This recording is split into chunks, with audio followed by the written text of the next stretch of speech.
What's going on, everybody? David here. Today I want to talk about photography, and I want to talk about why I won't go back. I won't go back to DSLR cameras. I have for the last month. I just purchased the Sony A7RIII, and it's just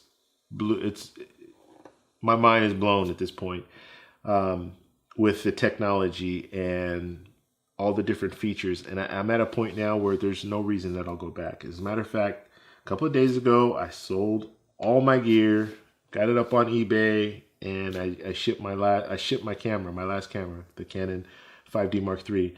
I shipped it off yesterday. It was yesterday.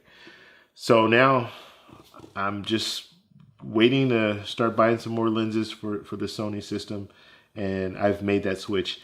And my whole reasoning behind it, there are a few things that I can't see myself going back to DSLRs. And the first thing is the viewfinder. So you have an electronic viewfinder with the mirrorless cameras, and the Sony A7RIII, that viewfinder is amazing because you can pull up the zebras, so I can see if I'm overexposed or see if the shot's overexposed. You can pull up focus peaking, so if I'm using a manual focus lens, it's going to show me exactly what's in focus and what's not. That is a game changer. I mean, I like to shoot landscape photos. If I'm out shooting landscape photos, all I need to do is I can use manual focus, just turn a little bit, and it'll show me exactly what's in focus, and I can see if everything is in focus the way that I want it for the landscape shot.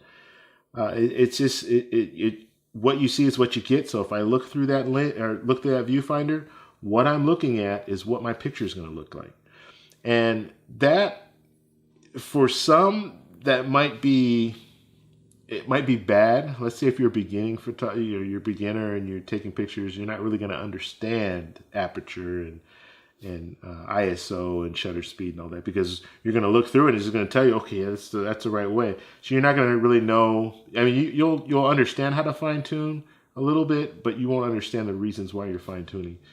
So that might be bad. But if you're experienced, you know how to take pictures and you know how to get the picture the way you want it, it's just that extra added, oh, okay, yeah, this is great.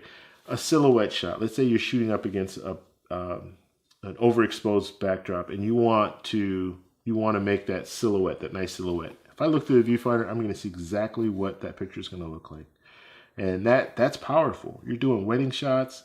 And that's kind of the style. That's been the style for a while. Like I see it in a lot of the competitions where you'll have the bride and the groom, and they're standing in front of a window, and the bride is in silhouette and the groom is in silhouette, and it's one of those deals that's one of those shots that people take. So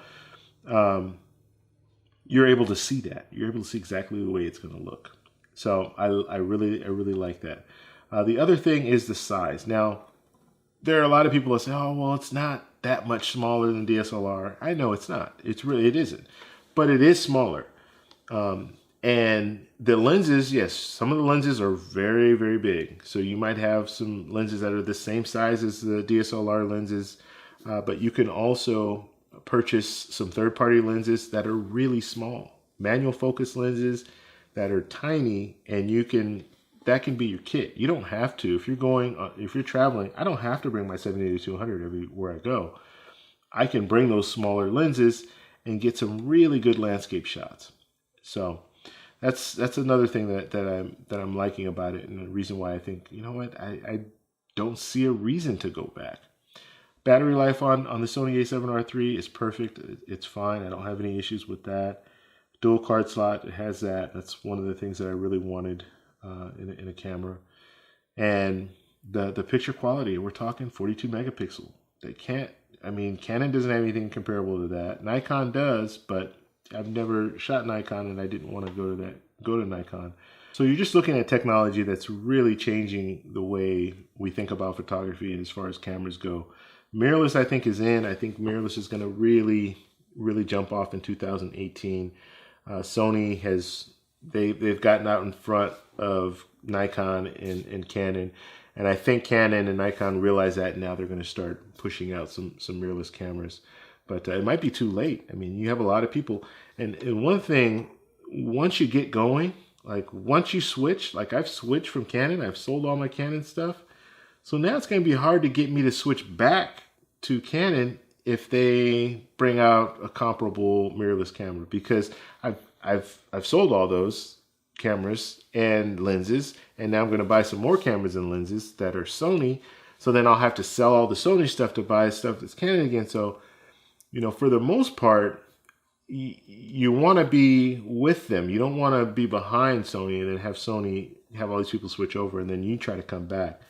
It's a hard deal to do. So at this point, I have no reason to go back. But more importantly, I want to know what you guys think. Like, how do you guys feel about this? Are you interested in switching? Have you switched? Are you in the same situation I am, where you just think, you know what, the mirrorless system with Sony is so great that I'm not going back? Let me know. I'd love to know what you guys think. Put it in the comments below. If you have any questions, please post them in the comments below. If you like this video, please give me a thumbs up. Please subscribe for more, and I'll talk to you later. Bye.